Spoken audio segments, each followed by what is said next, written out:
You didn't have to know Christa McAuliffe and her family personally, or the other shuttle travelers for that matter, to feel a personal sense of loss today. It came again each time we watched her on videotape, exuberantly going through her training exercises for the shuttle trip, or each time we heard again her hopes for the lessons she would learn and teach from space. University of New Hampshire professor Joshua Meyrowitz has studied the phenomenon of instant intimacy with people we may never meet in real life but feel connected to through television. Earlier this evening, we recorded this interview from Durham, New Hampshire.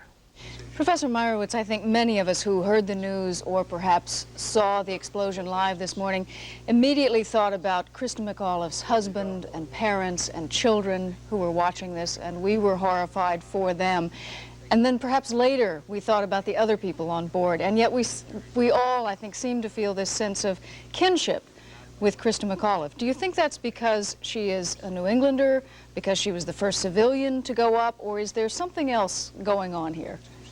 Well, I think that we've all felt that, and we still feel that now, not only because of her being a New Englander and a civilian, but also because of the power of television to make us feel that we actually met her, and that we know her, and that we met her family. She was the focus of the media attention before the flight, and we feel that we are friends with her, that we somehow have an intimate relationship with her. And I think that intensifies the grief tremendously. Is there also a sort of psychic numbing that goes on? I remember the first time I saw the tape, it was obviously very horrifying, and it doesn't get any less horrifying, but somehow easier to accept the 15th time you've seen the explosion rather than the first time.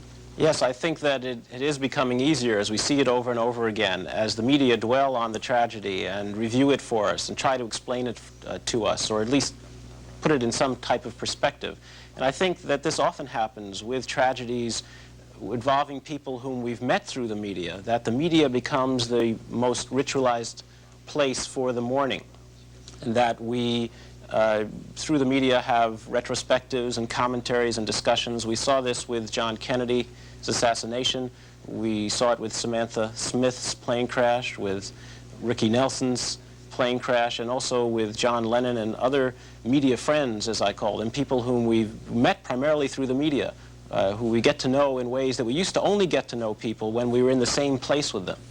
How is it that this is so different, though, from coverage of tragedies in the past, the Titanic, for example? Well, there were no cameras there at the Titanic, and the Titanic was thought of as an abstract, terrible accident in terms of the loss of life. That phrase, loss of life, is a very abstract term. And here we see it primarily as the loss of a life or a few particular lives. Again, particularly the person whom we felt we've met, and we think about her family and her children. And we think about it in terms of the images that we have had of her, which is that we saw the twinkle in her eye, and we saw the way that she smiled and the way that she giggled. And we think about those types of things. And that's very different from thinking of an abstract phrase, loss of life or great tragedy. It's much more personal. At the same time that media give us, though, that sense of close-up, that sense of intimacy, they do something else that's very strange, and that is they give that sense of intimacy to millions of people at the same time.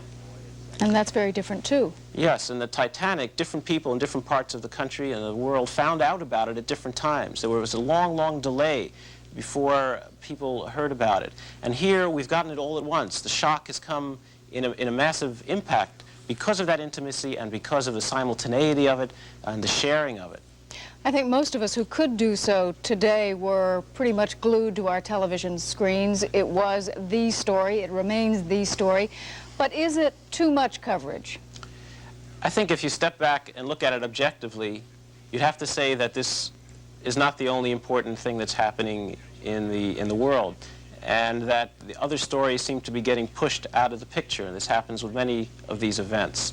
And I think the reason for that is that when we have a personal grief, when we have a relative or a friend die, we can't think of anything else the whole day. But we go to work, and everybody else there doesn't share that, and so we try to act normal. We try to deal with all the other things that are going on.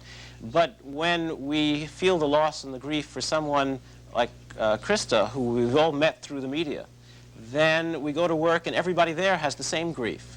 go to newsrooms, and all the journalists feel the same things.